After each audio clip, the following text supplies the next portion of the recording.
On 8 November 2023, Meghalaya's Chief Minister Conrad K highlighted that the state annually receives an impressive 63 billion cubic litres of rainfall. However, only 1 billion cubic litre of water is retained. Sangma emphasized Meghalaya's reputation as one of the wettest places on earth, with 31 billion cubic litres flowing to both Bangladesh and Assam. This announcement was made during the launch of the Meghalaya Water Smart Kid campaign, a Jal Jeevan Mission initiative promoting water conservation among children. The Public Health Engineering Department has received significant funding, around 8,000 crore of rupees, under the JJM and external projects. Sangma acknowledged the challenges but praised officials for their tireless work towards providing water access to every household. Meghalaya's excellence under JJM was recognized by the Ministry of Jal Shakti, earning the state the Best Performer title along with additional incentives. Over 4 lakh household water connections have been completed with a target of 6 lakh by March 2024. Sangma also highlighted the progress made since 2019, overcoming challenges related to terrain and water source identification. The Meghalaya Chief Minister Conrad K and PHE Minister Marcus Marak awarded water guardians for their contributions to water conservation. Lumshiap Village and Water Sanitation Community of Riboy District, Darichigre Village and Water Sanitation Community of West Garo Hills District, and Dura Kantragre Village and Water Sanitation Community of West Garo Hills District were honored recipients. While addressing the gathering, Conrad Sangma outlined the state government's efforts, supported by external projects and the Ministry of Jal Shakti, to address water conservation and sustainability. He revealed plans for 1,000 water reservoirs to harness and replenish groundwater levels through soil rejuvenation projects.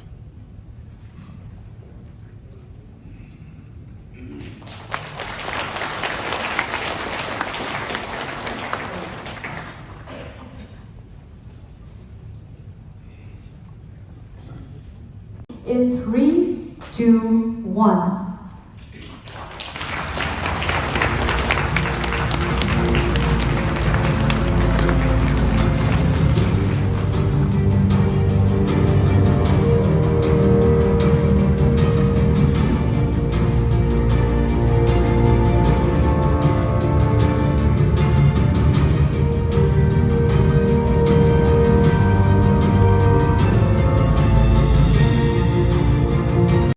That Meghalaya only had 4,500 functional tap connections, and it was quite an embarrassing moment for us when we looked at those numbers during that time. But the feeling that came in us when those numbers came out was not a feeling of embarrassment, it was more of a feeling of challenge.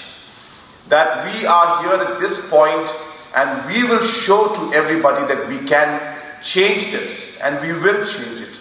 And there was a different kind of fire within us to make it happen, to change it. And that's the reason why when I met the minister, I told him we will do it before the rest. And to be very, very fair to everyone, if you looked at the numbers, the target then was 4,90,000. And today we are already at 4 lakh. So technically speaking, we are very, very close to the original target that we had in 2019. The targets increased, and hence obviously the time frame and the planning went ahead,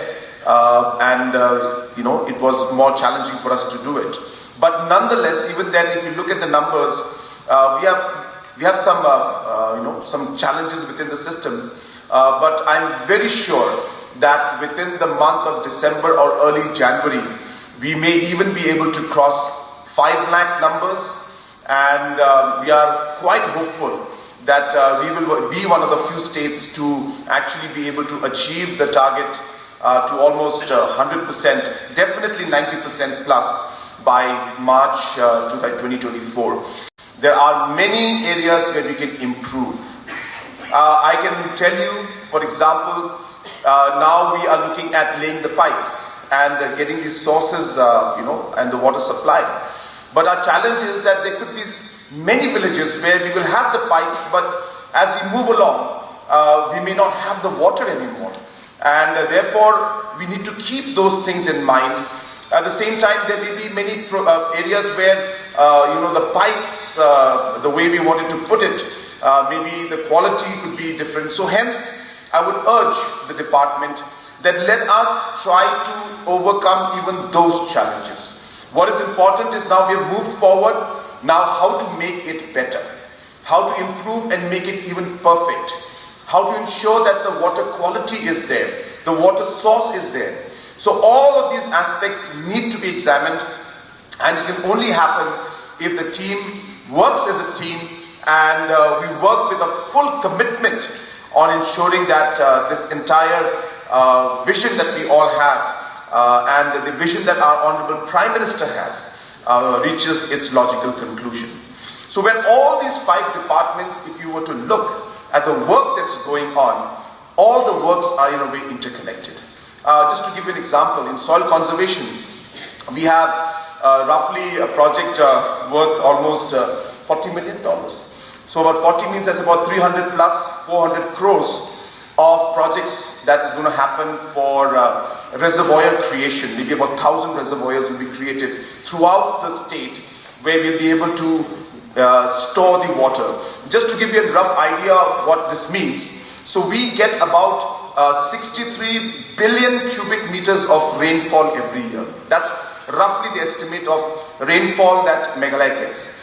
Out of the 63 billion cubic meters of water, about 31 billion cubic meters flows to Bangladesh, 31 billion cubic meters flows to Assam. And we are able to only keep about 1 billion cubic meters with us. So our endeavor is that we should be able to store some more of this water so that we can use it. And hence, this reservoir project was brought in, and through an EAP, which is an externally aided project, we are getting this funding. At the same time, we have projects that are going on in water resources and other departments. We have the Triple MRF fund in environment and forest and environment. We have our natural resource management project and EAP again, going to about 300-400 crores that we have with us money.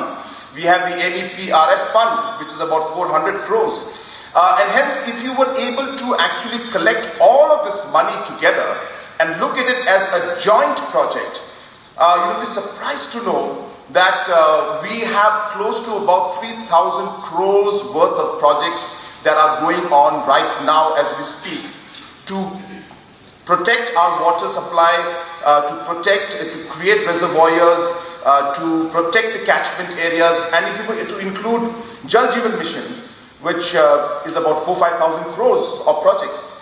So we are looking at projects worth about 8,000 crores that is being implemented as we speak to preserve our water, preserve our environment, preserve our natural resources.